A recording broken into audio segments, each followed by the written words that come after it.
Finally bought it. I bought the big one.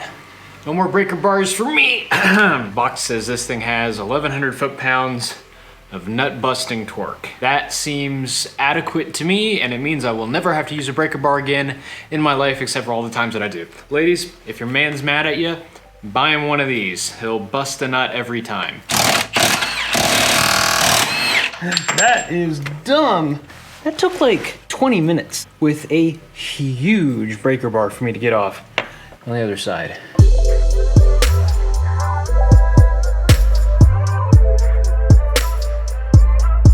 Okay, I'm actually a little bit angry about this because this is just so dumb. So unbelievably dumb right now. I'll show you what I mean here. So I kind of just wanted to do a full lower suspension refresh, including this lower control arm here, which technically didn't even really need replacing. That wasn't wiggling. This lower control arm here wasn't even really making any noise. Those bushings seemed fine, but I thought I'd, replace it anyway. And to do that, I had to tear off this lower trim, which you just saw, to get to that nut in there, which my M18 zipped off pretty handily. But to get the actual bolt out, do I have to move the entire steering rack out of the way to remove that bolt? Or at the very least, actually take off the inner tie rods? That's completely absurd. I'm not doing that. Like, there's no, this doesn't move out of the way. That goes straight into the freaking steering rack. At the most, maybe, if I go to full right steering lock, the bellows will retract enough that I can maybe wiggle the bolt out, but that's going to be a freaking terrible time.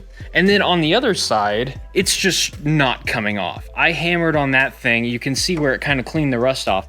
I hammered on that thing for a solid amount of time with the M18 cranked all the way up to its full, 1,100 foot-pounds of nut busting torque. That ain't coming off of there. And this has been sprayed with penetrating oil before, and I'm spraying it with penetrating oil again, and bits of grass are coming off. That's hilarious. But yeah, I think I'm just gonna leave these lower control arms be, because you also can't get these this sway bar end link, which isn't rattling, it's fine, goes all the way through this bracket that has to come off. And as you can see, that fastener comes through. The fastener comes through. It's a long bolt with a nut on the end, and there's no way to really grip it or anything. It just comes into the end link and is just there. And of course, as soon as you try to undo that, it just starts spinning. So the only way to get it off is to like get your cutoff wheel in here and cut this and then hammer it out and then buy new end links and put them on. It's such a stupid design. Like, these are already awful. The only company that does end links correctly so far that I've seen is General Motors and their old early 2000 stuff, because the freaking end link is just a long bolt with two bushings clamping down on the lower control arms and two bushings clamping through the sway bar. Still has great freedom of movement and great control of both arms while being infinitely easier to replace, super cheap to manufacture, mechanically extremely simple. There might be like a slight loss of control because it has to be able to account for a little bit of off-axis wiggle, but still. So at this point, I am probably just going to replace what's actually bad here, this control arm, and I think I'll try for the lower ball joints as well. I'm sure those are going to be super fun to get out, but I have them, and ball joints are a problem on these IS300s, so, don't want your wheel coming off on the highway. And I'm going to leave it at that. This arm's fine. I'm going to leave that arm there. That also means I won't have to mess with the alignment any. I just kind of want this car back on the road.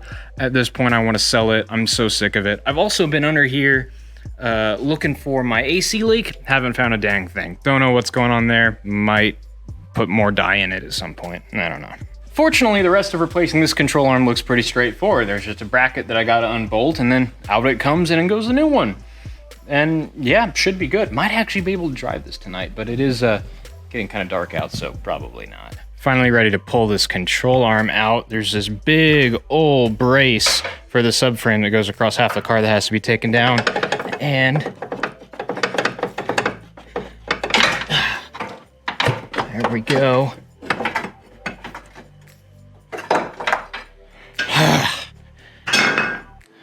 pile of garbage.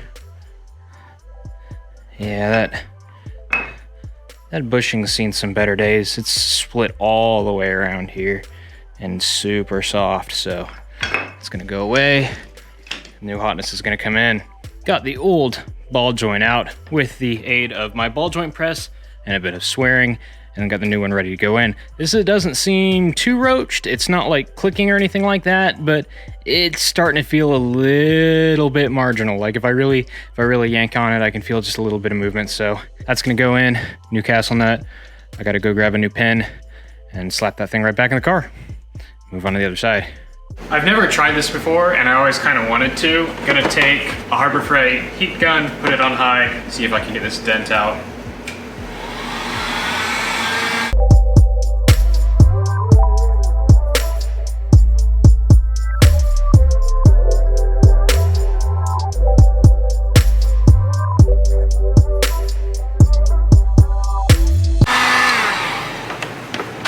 Okay. That is much better. It's not perfect.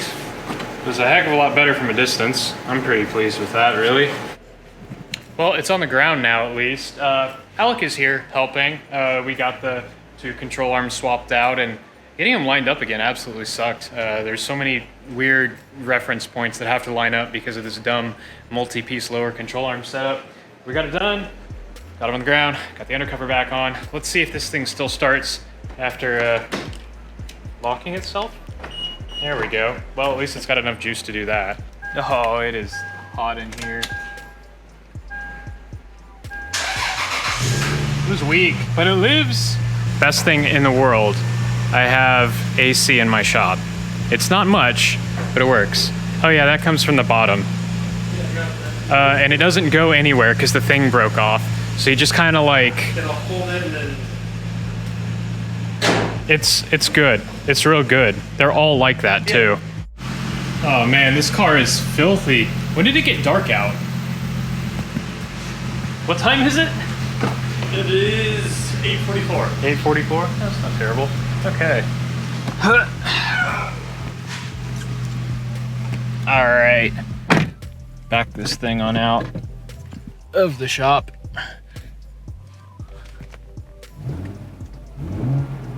Leave this idling here.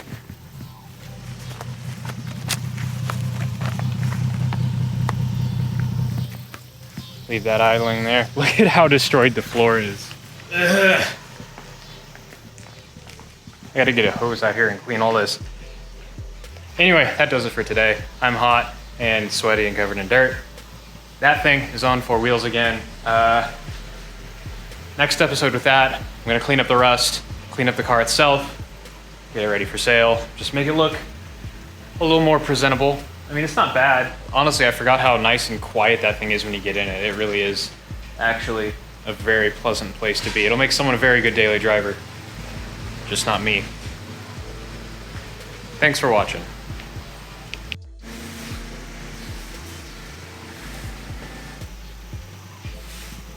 It's pretty neat when your friends come over and help you work on your car and then clean up after you.